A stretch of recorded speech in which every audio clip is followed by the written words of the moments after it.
బర్దీపూర్ గంగాధర్ అని మన గ్రామ పంచాయతీలో వాటర్మెన్గా పనిచేస్తాడు.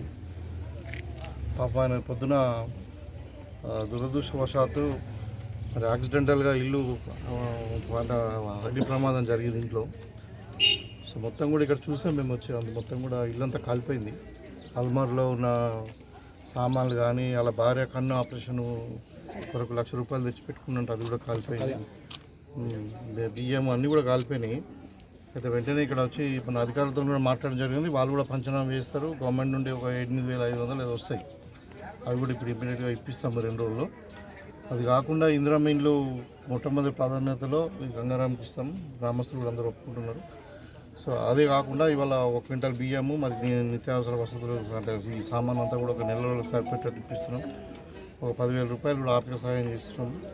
మేము ఒకటే వాళ్ళకి ఏంటంటే భరోసా ఇస్తూ ఉన్నాము. మీకు కాంగ్రెస్ పార్టీ ఉంది, నేనున్నా స్థానిక ఎమ్మెల్యే, మీకు అందరూ కూడా మీకు సపోర్ట్గా ఉంటారు, ఏం భయపడద్దు. మీ భార్య ఆపరేషన్ కూడా మరి అది ఎట్లా చేద్దామని చూసి అవసరం ఉంటే గవర్నమెంట్ ద్వారా లెటర్ ఆఫ్ క్రెడిట్ మన LOC తీసుకున్నా తప్పకుండా చెప్పిస్తాం. మీ కుటుంబం ఆదుకుంటామని చెప్తాము. అదృష్టవర్త ఏంటంటే ఆస్తి నష్టం జరిగింది కానీ ప్రాణానికి నష్టం జరిగింది. అదొక అదృష్టంగా భావించాలా. మొత్తం కూడా అక్కడ చూసాం బియ్యము మొత్తం అల్మారి మొత్తం ఏది లేకుండా కట్టుబట్టలతో బయటకు వచ్చినటువంటి పరిస్థితి చాలా దురదృష్టకరం.